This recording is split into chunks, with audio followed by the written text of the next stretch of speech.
Good afternoon. It's Wednesday, the 23rd of July, just after 1 o'clock. Welcome to UK Column News. I'm your host, Mike Robinson. My co-host today in the studio is Charles Mallett. Welcome to the programme, Charles. Thank you, Mike. And joining us via live link are researcher and activist Sandy Adams and journalist and peace campaigner Vanessa Beeley. Now, later in the programme, we'll have a report on the inquest into the passing of Kate Shamirani's daughter, used so cynically by the BBC's Mariana Spring to push her agenda. Vanessa will be reporting on Trump's forced removal of people in prisons in South America, and Sandy will be reporting on more success against the Green Agenda at council level. But we'll begin today with Charles and the ongoing migrant crisis and its use in the promotion of one policy agenda, at least, Charles. That's right, one very particular policy agenda. And there are a number of apparently loosely related Home Affairs stories that have been inserted into the news cycle in the past week. And I would suggest that if you've been following UK Column News for a period of time, you will know what the destination is. But the start point, suffice it to say, is illegal migration, and in particular, the various responses to it. We have reports of agreements with France, new policies concerning small boat crossings, all of which steadfastly ignore the unstaunched flow of legal migration. Now, the Office for National Statistics reports that net migration has dropped to 431,000 for the year to end 2024.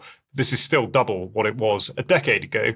And the government wants you to look exclusively at the people smuggling gangs, which is, statistically speaking at least, a small percentage of the problem. Now, the Home Office and the Foreign and Commonwealth and Development Office have issued a joint statement about sanctions to be imposed on the gangs in order to, quote, disrupt the flow of money and materials, including freezing property, bank accounts, and other assets which allow organised criminal gangs to facilitate irregular migration to the UK, end quote. The recently lifted super injunction on the Afghan data breach, which is reported to have cost the taxpayer billions, has been neatly slotted into this narrative. The breach went unnoticed for 18 months, so it's hard to argue that there was a genuine threat to the lives of those that the government has subsequently claimed to protect, all of which makes it look like the court action was designed to hide the failure and the cost, but also to enable the airing of the story at exactly the right time, which turns out to be now. Now, there's no doubt that large groups of young male foreign nationals being corralled in the same place within small communities is a terrible idea, and this is precisely the issue that's being confronted by the people of Epping and of Diss, among many others. The catalyst in Epping appears to be the charging of a migrant with the sexual assault of a local girl, and the police are reported as having acted in such a way as to inflame the situation by, in particular, transporting counter-protesters from the station to the Bell Hotel. Now, we've a report from Will Coleshill, which we'll play to you in News Extra, so if you're not yet a UK Column member, then you'll need to join us to be able to view that. Today's Daily Mail writes of fears of riots akin to those stoked in the wake of the Southport events last August. And due to the ongoing protests, Epping in particular has attracted the mainstream media racist hunters who are desperate to find people to conform to their image of a far-right fascist. Well, the BBC at least hasn't had much luck, and Victoria Derbyshire was openly surprised by what this man had to say. I've just been talking to the council leader, and he said that Tommy Robinson is expected here. What do you think of that? I'm mixed race. Okay, I'm going to say that. I'm mixed race. I'm old enough to remember the BNP. Tommy Robinson is not racist. As far as you're concerned, he is welcome here. I think for me personally, I don't think it's a good idea. Oh. Because of the amount of people he'll bring from outside the area. At the moment, it's a local thing for local people who want to voice their opinion and want the government to do something about it. You bring Tommy Robinson here with all the good intentions in the world, I don't think he's going to.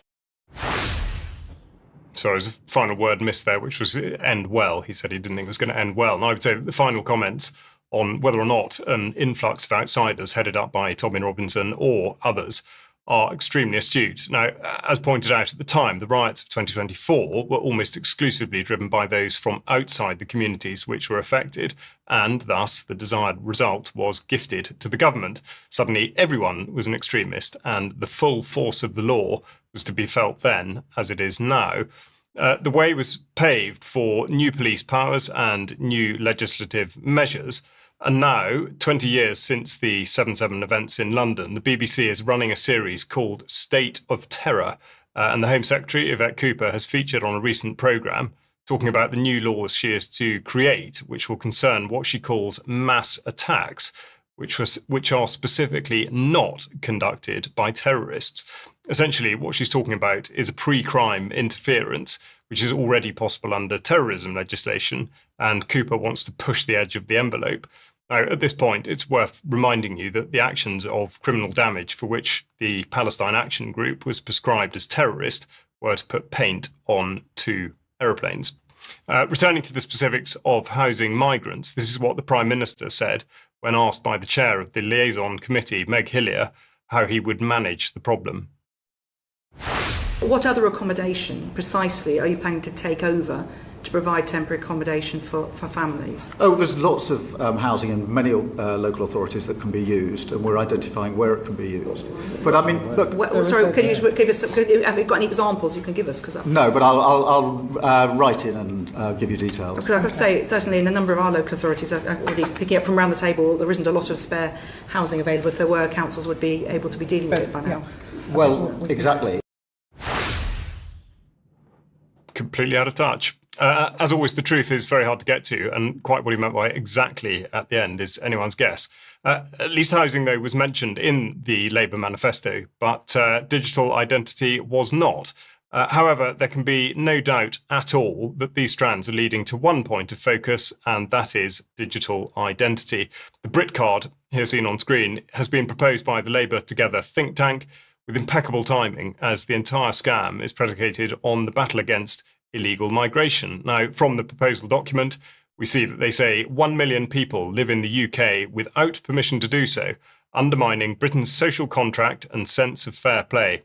And it goes on to advocate for a mandatory universal national identity credential, BritCard, can help Britain control illegal migration and secure its borders. And with that, I'll draw to a close as Mike's got more on this specific issue.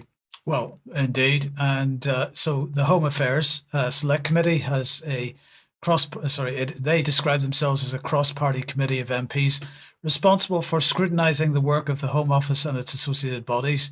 It says that it examines government policy, spending and the law in areas including immigration, security and policing. But just like the Intelligence and Security Committee, which we were discussing on this programme last week, they are more about, or at least I would argue, they're more about creating justifications for government policy. So let's take their latest consultation, for example, which is all about harnessing the potential of new digital forms of identification. And I'm going to say thanks to Andrew for the tip-off for this. Now, digital ID can refer to many different aspects of a person's identity, they say, which can be recorded and stored digitally, including names and demographic information, digital versions of government-issued documents such as visas, or even biometric information like a fingerprint or face scan. And they say that in an increasingly digital world, several countries have begun to develop digital ID systems in support of functions like identification, proof of residence, and facilitating access to government services. They go on to say that there have been calls for the UK to adopt digital ID, with those arguing for its introduction, saying it would have benefits in improving citizens' access to services and supporting more effective enforcement of immigration rules. Just by coincidence, they happen to be bang on with exactly the same narrative that Charles has been talking about just a few seconds ago. So they are running a consultation on digital ID, and the closing date for that is the 21st of August. The call for evidence is asking several questions. How effectively is data relating to individuals currently being used and shared by Home Office and its agencies? What potential benefits could the use of new forms of government-issued digital ID have for the government's ambition to reduce crime and manage migration? What different categories of information about individuals could most usefully be included in government-issued digital identification. Another question is, what potential risks does the adoption of new forms of digital identification have for individuals, including risks to privacy and security of personal data? And the final question is, what capabilities could the Home Office and its agencies need to develop efficiently, efficiently introduce and take advantage of new forms of digital identification? Sorry, there is one more. How could the adoption of new forms of identification improve efficiency and interactions between the Home Office, law enforcement agencies, and other government departments? And so they go on. So this is very much about justification, not scrutiny, in my opinion.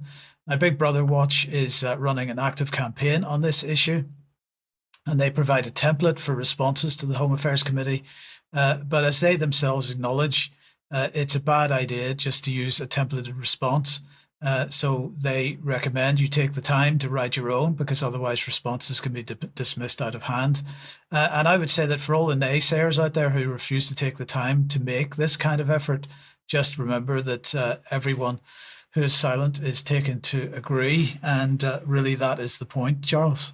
I think it's absolutely the point. And I think in a way, last summer was a sort of warm-up exercise, I mean, cynical as that may sound, with exploiting the events in and around Southport. And this year, there's in effect a change of tack, but it should really be regarded as a sort of development of the same thing. And of course, the other thing that I would point out is that the statement issued by Yvette Cooper and David Lammy, talking about controlling and freezing assets belonging to the migrant gangs, of course, what they're not going to say, but you should absolutely be aware of, is that the moment there's any advance in the move towards digital identity and indeed digital currency, that's exactly what can happen to you and indeed anybody else. But the key point of this segment is to really reinforce the idea and recommend people that pay attention to the possibility that this irregular migration issue is being stoked up in order to drive forward this digital identity policy, amongst others. Absolutely is, yeah. Vanessa, let me welcome you to the program, and let's have a look at Donald Trump's removal of people from the United States into prisons in South America. Yeah, I mean, we reported on this with some pretty disturbing videos, if you remember, of Donald Trump illegally deporting immigrants of all nationalities, but in particular 200 Venezuelans that were claimed to be gang members, or in some media reported as being terrorists. But of course, they were deported without any due legal process whatsoever.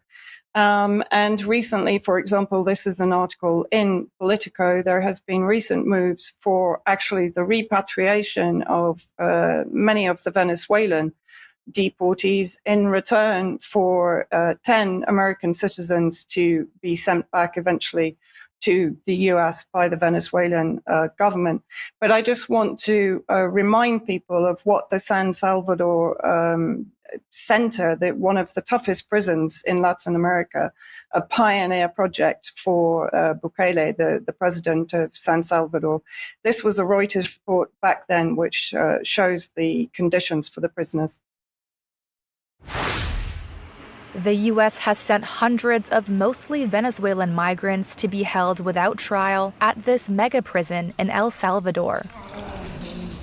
It's known as CCOT, an acronym for Terrorism Confinement Center in Spanish. The prison opened in February 2023 as part of Salvadoran President Nayib Bukele's highly popular hardline security policy, which has resulted in a sharp drop in homicides. El Salvador claims it is Latin America's biggest, with capacity for 40,000 inmates. It stretches across 57 acres and is located in an isolated rural region east of the capital, San Salvador. Bukele has said the prison cost $115 million to develop and equip. Video taken from inside the facility often shows prisoners tightly packed together. So extraordinary, horrendous conditions that these probably majority innocent detainees were being held in. And this basically was something that happened back in May, where Venezuela's government has launched a campaign demanding the return of 2-year-old Michele, Espinosa Bernal, who remains in US custody after both her parents were deported without her. Her parents were accused of being gang members without any evidence or criminal charges. Her mother was deported to Venezuela, while her father was sent to El Salvador and imprisoned indefinitely without charge in the notorious secret prison. So let's just have a look at the photo of the family prior to the deportation of the parents.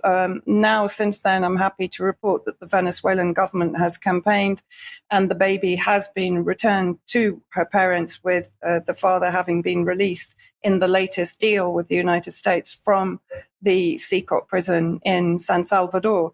And now, of course, what is happening is that Venezuela is accusing El Salvador of torturing the migrants under their control in the secret prison.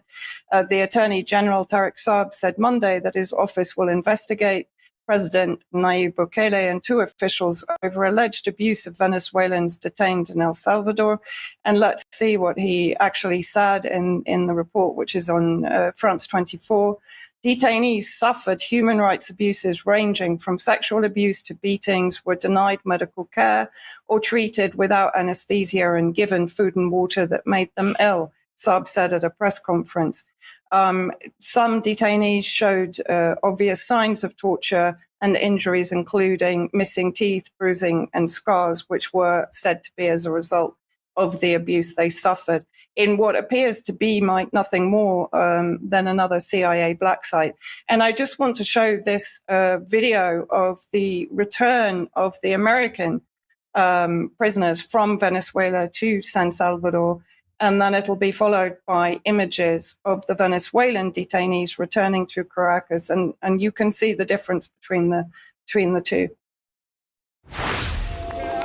10 U.S. detainees held in Venezuela waved American flags as they touched down in El Salvador on Friday. The group, en route to the U.S., is part of a coordinated prisoner exchange. Over 200 Venezuelans who were deported from the U.S. on allegations of gang membership earlier this year and detained in an El Salvador jail arrived home to Caracas. U.S. President Donald Trump had invoked the 1798 Alien Enemies Act to swiftly deport them to El Salvador's notorious CCOT maximum security prison. The deportations drew fierce criticism from human rights groups and a legal battle with the Trump administration over allegations that due process was not followed. Family members and lawyers representing many of the detained Venezuelans deny they had gang ties, and lawyers say they were not given a chance to contest the Trump administration's allegations in court. And of course, there are benefits for San Salvador and Nayib Bukele as a result of him providing the prison area for these deportees to be kept and clearly tortured.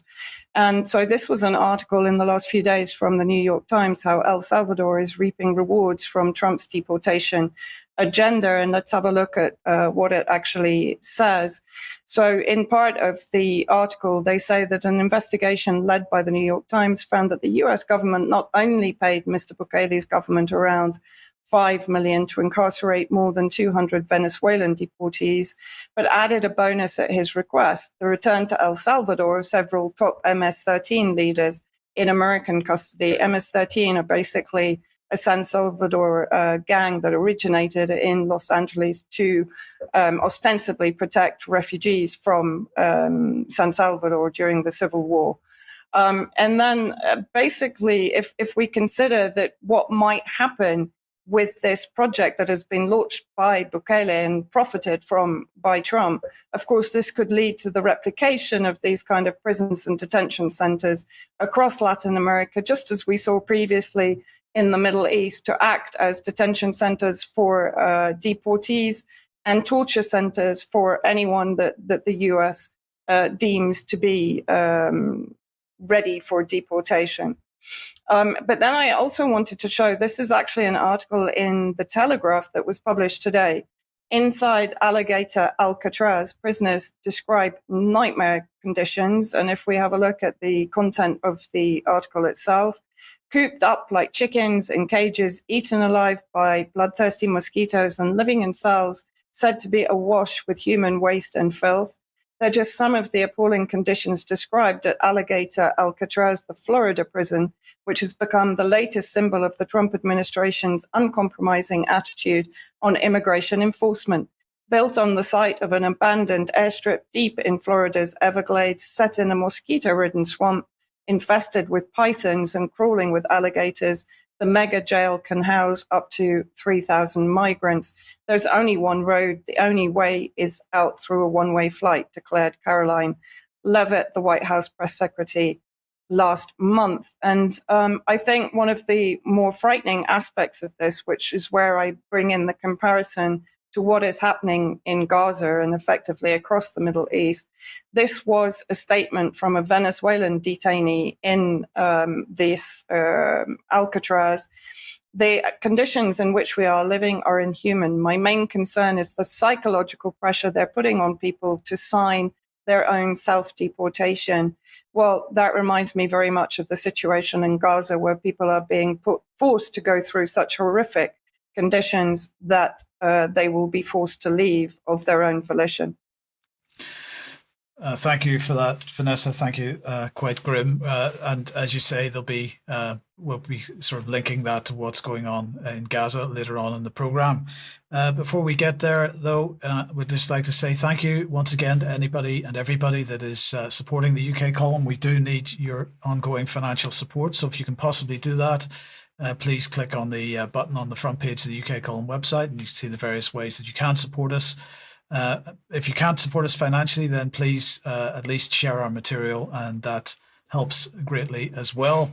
Now, tonight on Jerem Warfare, Jerem will be speaking to Austrian Scott, and he's going to be talking about debunking myths about China.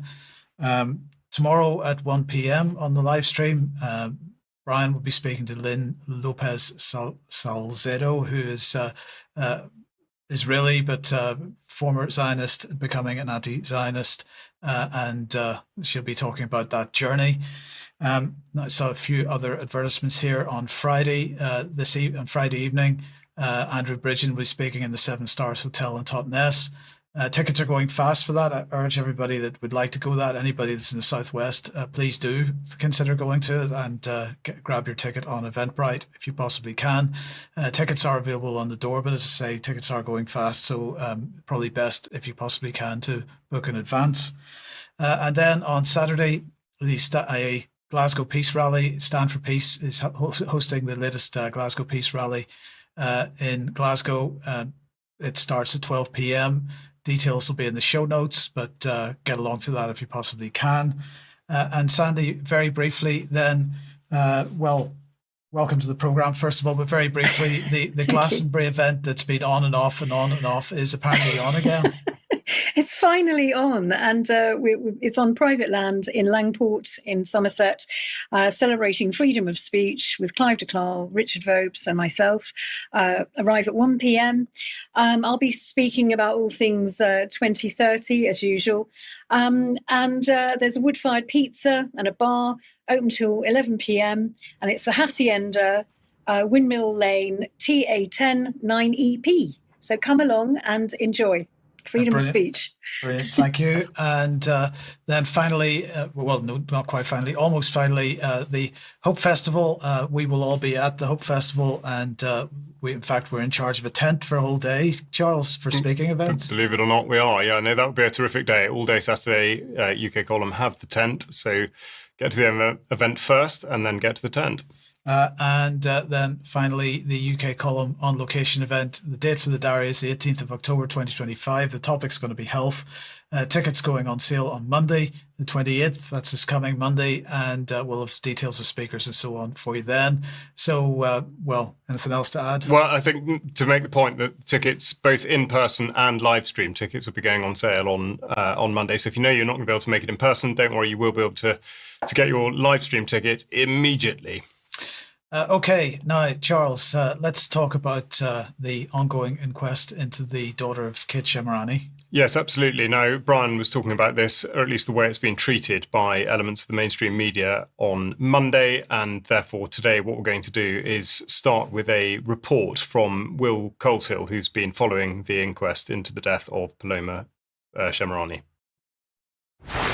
Hello, my name's Will Coleshill, reporting for UK Column, and today I'm down at Kent and Midway Coroner's Court, reporting on the inquest into the death of Paloma Shamirani, and about whom many people would have heard quite a lot considering the recent BBC smears and attacks. Obviously, many people will know Paloma as the daughter of Kate, famous freedom activist, but this has been a very interesting case. It involves the NHS, it involves the BBC, Panorama, Mariana Spring, and we have had the first day of the inquest today. We've seen a few bombshells being dropped. This day mostly focused around the evidence of a Dr. Mohan, one of the key doctors who's going to be testifying in this case. Now, most of the claims and most of the attacks by the BBC revolved around the concept that Kate was somehow coercing her daughter into dangerous medical treatment. And these were put forth by her sons Sebastian and Gabriel. Gabriel was in court today. He attempted to question Dr. Mohan on this as to coercion, and Dr. Mohan was quite clear. Paloma had competence, and there was no coercion. What's being alleged here by Kate is that her daughter was medicated without her consent, which weakened her and moved her down the path to her death. Kate had the opportunity today to question Dr. Mohan and took a substantial amount of time questioning her and her conduct and that of her colleagues. In particular, are concerns with what drugs Paloma was given, when she was given them, how much she was given, and whether she was given the correct information, and even the correct information as to her diagnosis. Some of the main contention points were that she was given no wristband by which to identify her, the fact that she did not sign a written consent form, as is part of the procedure of the hospital, the fact that she was given a large dose of steroids, as admitted by Dr. Mohan, despite it being alleged she was only offered a small dose, and being denied her information, including her histology, in order to make an informed decision which she could pass over to doctors for second opinions. In fact, Paloma was allegedly only able to get her histology through a subject access report. I spoke to some of the mainstream media reporters down here today, and it was quite interesting that a lot of them weren't aware of the statements. Her statements couldn't be clearer. They are very, very specific, that she said that she wanted to choose the natural path over chemotherapy, which she considered to be dangerous. It seems in this case, her mother's position and her mother's prominence may have factored into how doctors treated Paloma. In fact, after Paloma discharged herself, doctors were still attempting to persuade Paloma to go back into chemotherapy for a substantial amount of time. There was some contention with the coroner, between the coroner and Kate, as Kate continually read out again and again the statements signed by Paloma. At some points, Kate was muted, which was particularly interesting in the court. However, it is more relaxed than most courts I've been down to. Now, this is just the first day of this inquest. This is just the first stage which led to Paloma moving in with her mother to look after her, keep her safe, before the eventual incident that led to her death. But this is the start of that road. I'm going to be back down covering more of this, and I think there are massive implications with regards to it. We'll have more from Will in due course about this, but it's perfectly obvious, even if you've had no previous contact with this case, that there are an enormous number of issues that come out of it that bear serious scrutiny, and indeed many that concern elements well beyond the remit of the various organisations and medical professionals that were concerned in this case. On top of which, of course, regardless of your point of view on Kate Shamirani or indeed the wider family, the fact that the family has been dragged into this in a sort of propagandist, sensationalist sense is, objectively speaking, seemingly completely abhorrent. Now, what I'd like to do is point you towards an article published on the UK Column website just yesterday by Eugenie Verney, When Mariana Met the Shamiranis, How Reporting Becomes Propaganda. Now, you'll remember that Brian has recently spoken to Eugenie for a very interesting interview about her career in journalism and indeed how she's seen the system be subverted in front of her very eyes. It's a very well constructed piece, and I really would encourage that you do look at that.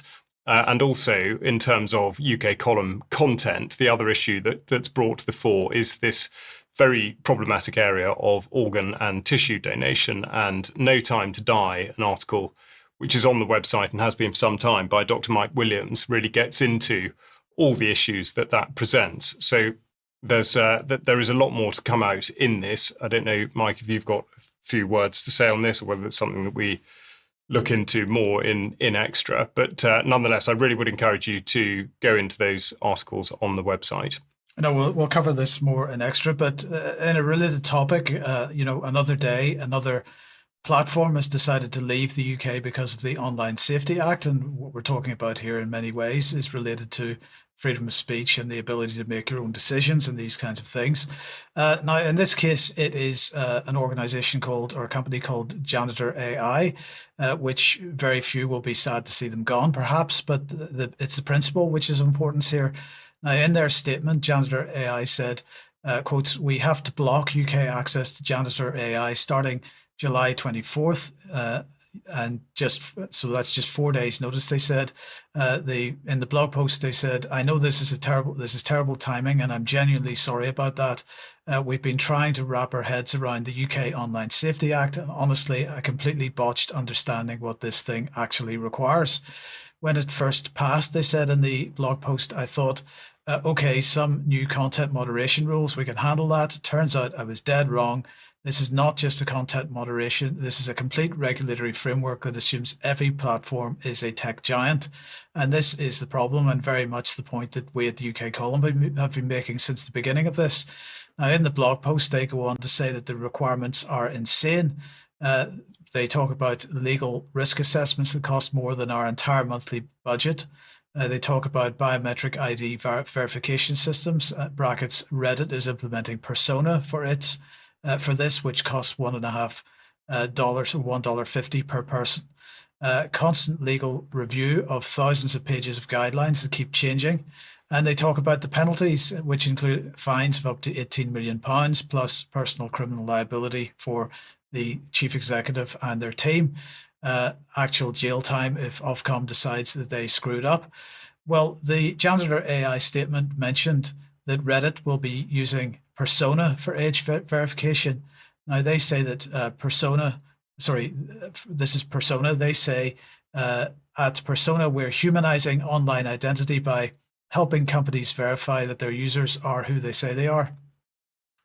Now, this is really ironic because there's literally zero information about the Persona team or its board on their website. And bearing in mind that their collecting data is all about what their company is all about. So they're collecting highly sensitive personal information, ostensibly for know your customer purposes. And their privacy policies and disclosures provide exactly no information about limitations and how data that they collect is kept. So, it's pretty ironic that they refuse to comment on who they are. But in the meantime, then Ofcom has published its guidelines for yet another layer of compliance administration, which every platform will have to carry out. And that's transparency reports. Now, this requirement will apply to all categorized services. So larger companies, or at least companies with more than 3 million UK users. Now, this might seem like a great thing. Platforms will have to publish reports detailing how they've kept children safe. But this is, again, cover for censorship, as the fact checkers are well aware of, because they're begging to be part of the regime. They demand to be given access to data related to so-called misinformation so that that data becomes part of the transparency reporting.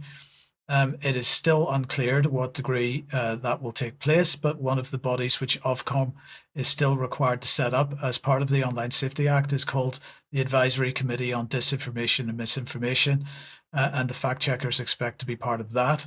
So since the Online Safety Act has moved on apace, and with each new development, we see a greater and greater chilling effect on freedom of speech. Now, I'll just end by pointing out this Repeal the Online Safety Act petition, which has around 30,000 signatures, including mine. Now, I would urge everyone, no matter what we might think about petitions, to sign it, because as just make the point yet again, who is silent is taken to agree, and so on. So it's, it doesn't really matter what we think about the effectiveness of these things. We should be taking, in my opinion, at least, every opportunity to make our opinions known. Quite right. Yeah, absolutely.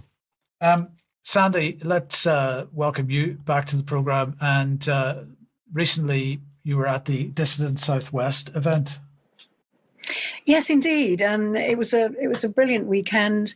And reporting back on this meeting, Dissident Southwest, we held it in Exeter this weekend. It was 3 days focused on alternative health and regional sovereignty. Attending were former Conservative MP Andrew Bridgen and David Curtin from the Heritage Party.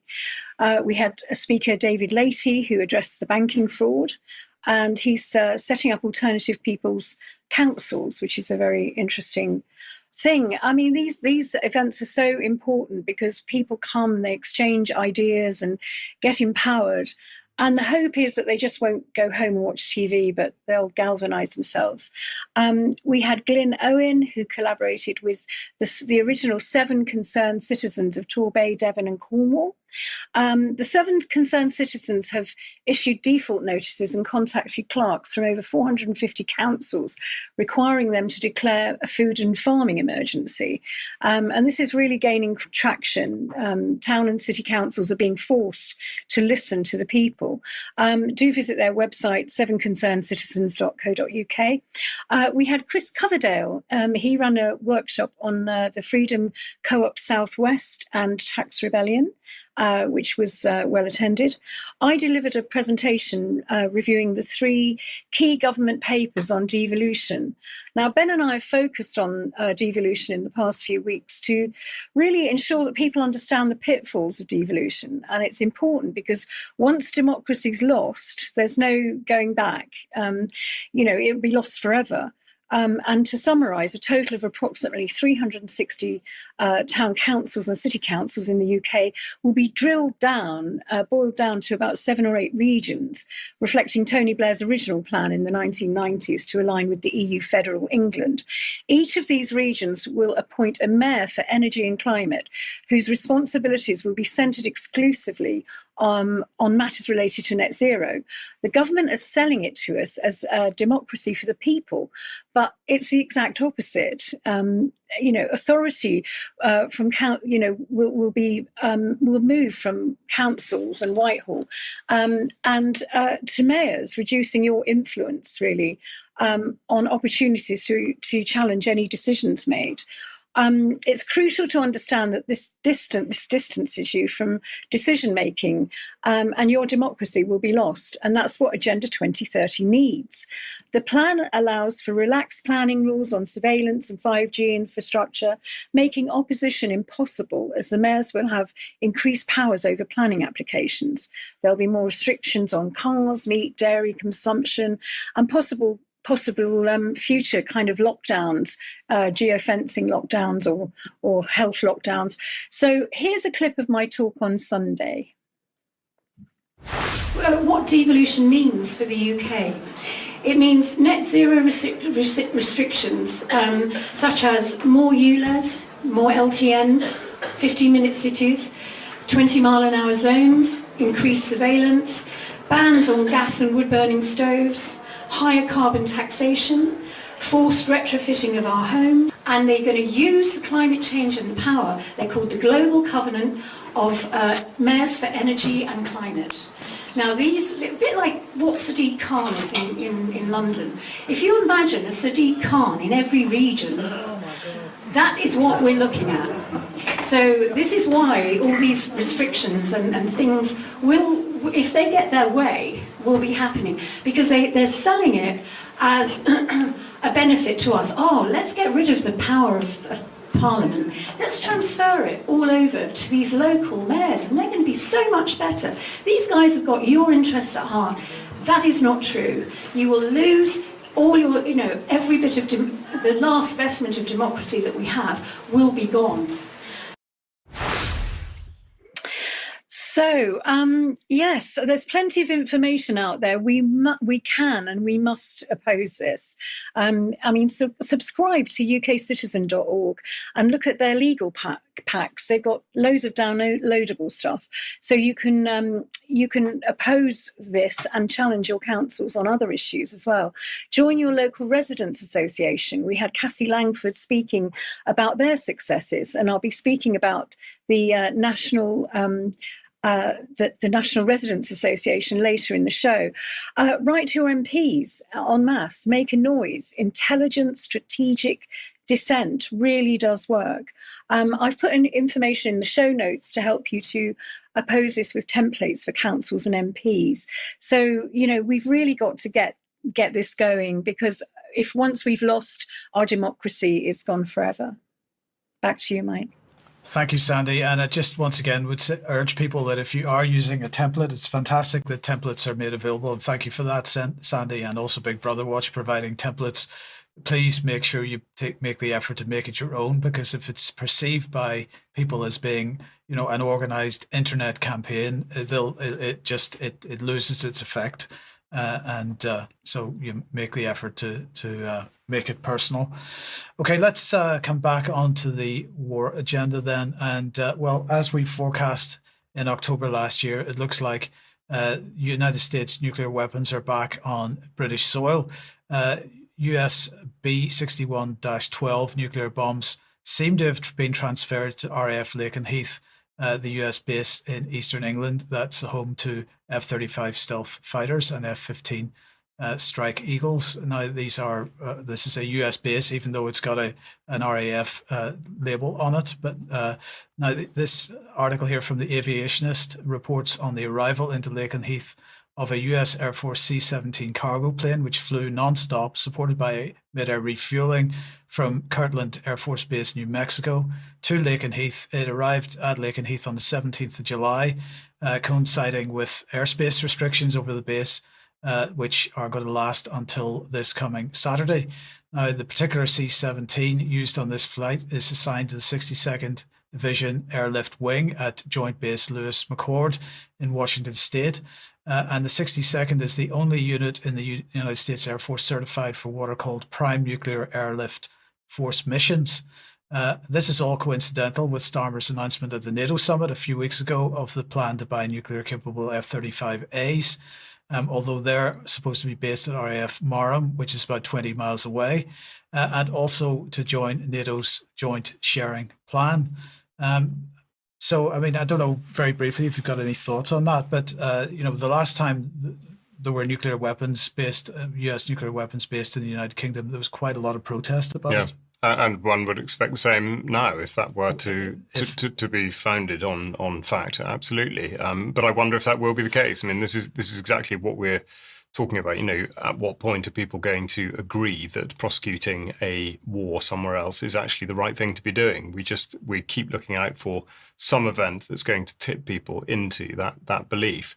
But absolutely, the direction of travel is very much to suggest that this could well turn out to be the case. Indeed, and as I say, you're right to point this out. The evidence for it is circumstantial at the moment, but we did report last year that the developments, the building work that was going on at Lakenheath in order to support this kind of thing, so it would not be surprising.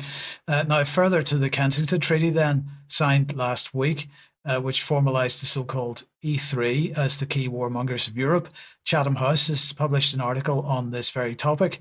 They point out that the Kensington Treaty, quotes, also anchors the bilateral relationship into this is the relationship between the UK and Germany, into the wider European framework of the E3 format. Unusual for a bilateral treaty, it explicitly mentions the aim to intensify trilateral cooperation between the UK, Germany and France. They're going to say the E3 group coordinated a European position on the Middle East and the Iran-Israel war, while the framework expanded the Weimar Plus format, which is France, Germany, Poland, Italy, the United Kingdom, plus the EU, and sometimes NATO, on supporting Ukraine against Russian aggression. And they said that the UK and France are also leading the coalition of the willing a reassurance force for a potential ceasefire in Ukraine. Well, of course, it's not about a potential ceasefire in Ukraine at all. It's just about the further development of that. So an interesting article, and really making the point that the E3 seems to be the main axis for the future war plans that have been, well, we've been reporting on for quite a lot of years now. But Vanessa, let's come back to you and Gaza. Yeah, well, as I said, what the Trump external detention or detention by proxy in San Salvador and potentially other Latin American countries reminds me basically make life so unbearable that people will self-deport from the United States. This is an image in the last 2 days from Gaza, and there are many flooding social media right now. I'm not going to show some of the more dramatic or upsetting, although there was a video published today of Israel bombing a child and a woman who were searching or scavenging for food amongst the rubble. I recommend everybody to follow the Substack of Dennis Kucinich. You will probably know him as the campaign advisor for Robert F. Kennedy Jr. He left when Kennedy showed himself to be an uber-Zionist supporter. And this is just one section from his latest Substack talking about how the US is complicit in the genocide in Gaza. He says, "Witness Gaza, look at the faces of a people stripped bare with the curse of nothingness, for it is our own future unless we change America's direction in the world." And of course, I will add the UK and every other member of the Zionist bloc. Two other images that I just wanted to share, and how many times have we seen this? Gaza is not starving, it is being deliberately starved to death, just as Yemen was, just as many countries in the continent of Africa have been over the years. There is absolutely no need for starvation in this world today, but of course, those in power are ensuring that those they want to eradicate are being starved to death. This is a video that again was published on one particular Telegram Palestinian channel. So let's have a look at this. What does it truly mean to be starved in Gaza? It means a reality where 1 in 3 people goes without food for days at a time. It means a terrifying future where 1 million children are at risk of starving to death. Starvation has already claimed the lives of over 86 Palestinians, among them 76 innocent children. The closed border crossings have choked off vital supplies, and in a cruel twist, even seeking aid has become a death trap, with the hungry being targeted at aid distribution points. Unless urgent action is taken, Gaza is on the verge of an official famine declaration by this coming September.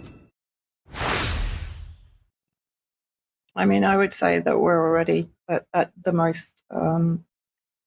I run out of words to actually describe what's happening in Gaza, but this is the July OCHA Humanitarian update. I've just taken one section, but the full report will be in the show notes.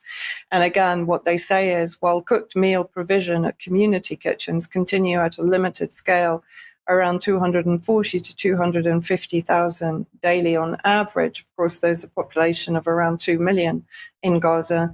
General food distribution remains paused as most humanitarian food cargo collection is paused across the Strip because of the attacks on the people going to try and collect aid for their families. Most have been suspended in southern Gaza since the 4th of July. And I just want to look quickly at this map that was also contained within the report. You're going to have to freeze frame and zoom in. But basically, if you look at all of the colors, what they are, the orange, the deep purple, the lavender, they're militarized zones or zones that are under displacement orders since March, or combined displacement militarized zones. So that gives you an indication of the spaces that are actually left for Palestinians to relocate to that are then being bombed on a regular basis. Just horrendous conditions. But again, I compare it to what's happening globally, not only in Gaza and not only in the region here. Yes. Well, thank you for that report, Vanessa. Charles. Yes, coming on to matters in this country and something of an environmental roundup, Steve Reed, the Environment Secretary, has responded to the publication of Monday's report from the Independent Water Commission, authored by Sir John Cunliffe. Now, Reed said that the government will respond in the autumn, which means that until then, this report really counts for little. But on the regulatory side of things, Ofwat's to be abolished. And of course, it remains to be seen whether the new system will have any merit. Climate change, is, of course, blamed for the water system not working, but the reality is rather different, and a differing reality is becoming a more dominant theme. And of course, we should keep sight of this. Now, as reported by Diane on Monday, Durham County Council has decided, after all, that there is not a climate emergency, and yet the people of that county are, at present, apparently unaffected by this change. So I'll mark this as a zero emergency, one of a raft of failures in the propaganda war concerning climate change. You may remember that last year, Germany's first wind farm, Alpha Ventus, was decommissioned as it no longer made financial sense. We'll call that a wind fail. In the UK, the Public Accounts Committee, by and large, recognised that carbon capture and storage is extremely expensive, inefficient, and a dangerous waste of taxpayers' money, delivering no serious change whatsoever. And back in 2016, NASA research showed that an increase in carbon dioxide has turned out to increase the rate at which vegetation grows, which of course would have come as a surprise to nobody who understands what carbon dioxide is actually for. A propaganda fail there. Now, most recently, and the reason for this report is that the BBC are finally daring to suggest that digging up this bit of ground as opposed to that bit of ground might not make much sense in ecological terms. And here we see a piece on the extraction of lithium in South America, which, as the BBC asks sheepishly, is the world's race to decarbonise unintentionally stoking another environmental problem. Now, it's this specific area on which there should be so much more debate, the intentional destruction of the environment in order to protect the environment.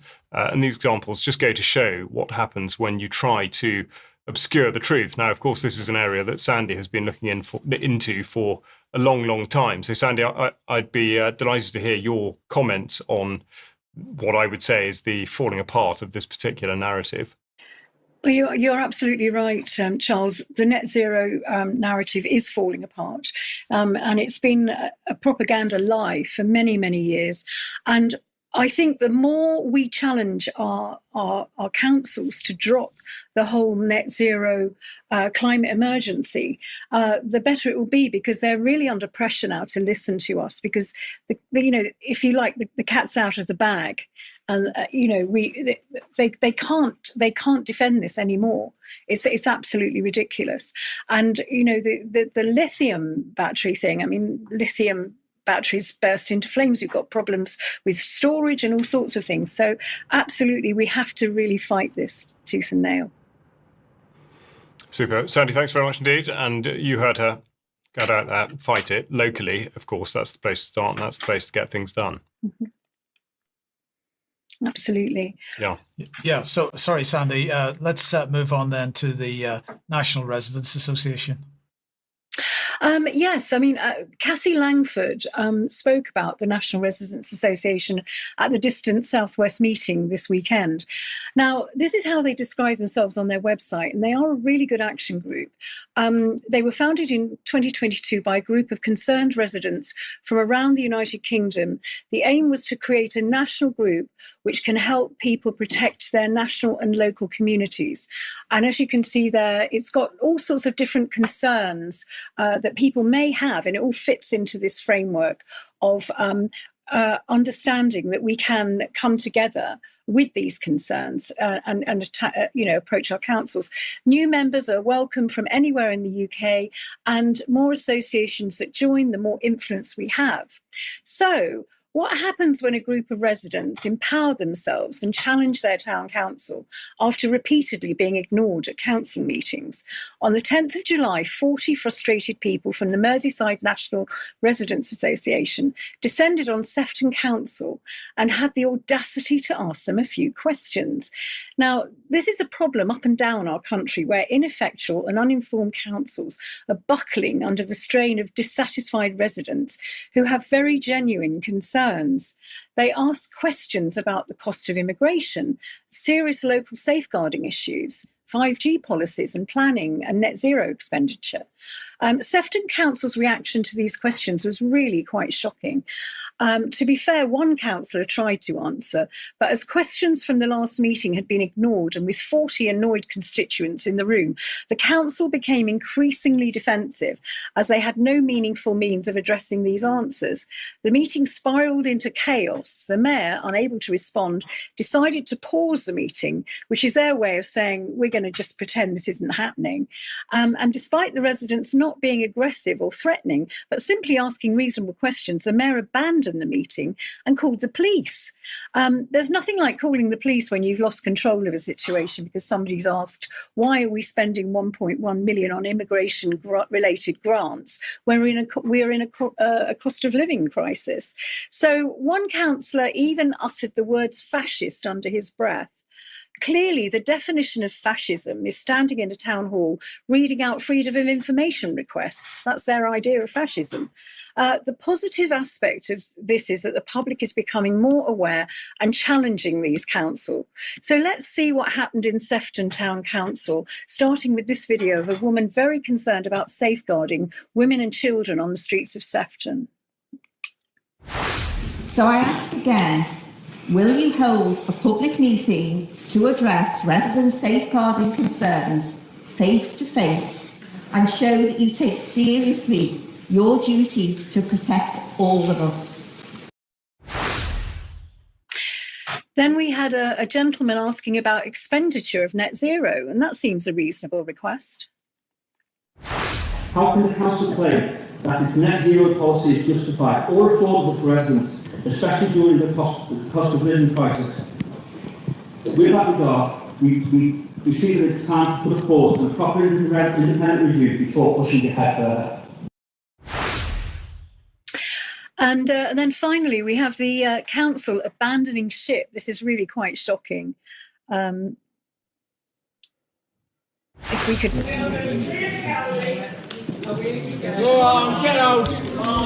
You'd rather run out than answer the question. Forward. Yeah. Forward. You're loads of rubbish. Answer the question.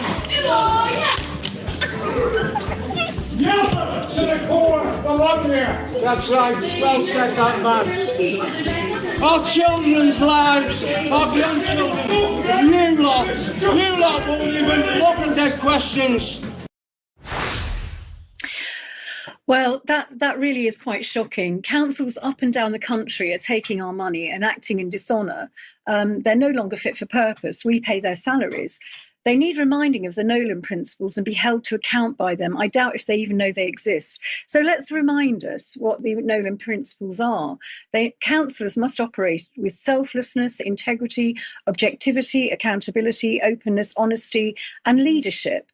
We're not seeing any of this. We must keep filming, keep asking, and keep showing up at council meetings. We must be intelligent and strategic, and we must be empowered. Sandy, thank you very much for that. And I just end by saying, you know, a lot of years ago, there was an organisation that existed that called themselves the People's Public Trust. And they simply went to their local council meetings in high-vis gear and sat and took notes. They sat quietly and took notes. And they found very quickly, Sandy, that the agenda items would suddenly, the items that were published in the agenda would suddenly just not be commented on. And bearing in mind that a lot of these councils have time constraints, they want to get some of these policies done and dusted within a certain amount of time. It seems to me that the easiest way to push back against that is to just prevent them from making their deadlines. Just getting involved in this way is the best way to do that. Yeah, I think if we approach it in a very intelligent way, and not an aggressive way, and just literally play them at their own game, because they clearly do not know what they're doing, and we do, and we don't realise our own power. Yes. Yeah, I think this is it. I mean, I think the other aspect is the way in which councils particularly have sort of been sleepwalking into this. And first of all, they haven't interrogated the issues that they're supposed to be dealing with, but specifically nor the legislation which binds them toward either the council above them, if that's if they're at a lower level, and that in turn leads, of course, as you've articulated so many times, back to upholding the values of the United Nations Sustainable Development Goals. And I think a lot of people, even in those offices, do not realise that that is actually written into law. And of course, when they get caught out, they have nowhere to turn because they've never interrogated it at the right stage, and that presents a massive problem. So the message is get involved, and we'll have to leave it there on that message. I'm going to say thank you very much, Sandy and Vanessa and Charles, of course, and thank you to everybody that's been watching today. We'll be back in a few minutes on the UK Column live stream. If you are a member, you can watch some UK Column News Extra. Otherwise, have a great rest of the day. Don't forget Germ at 7 p.m. tonight. Another interview going out at 1 p.m. tomorrow, and we'll be back for the news at 1 p.m. on Friday as usual. See you then. Bye-bye. Bye-bye.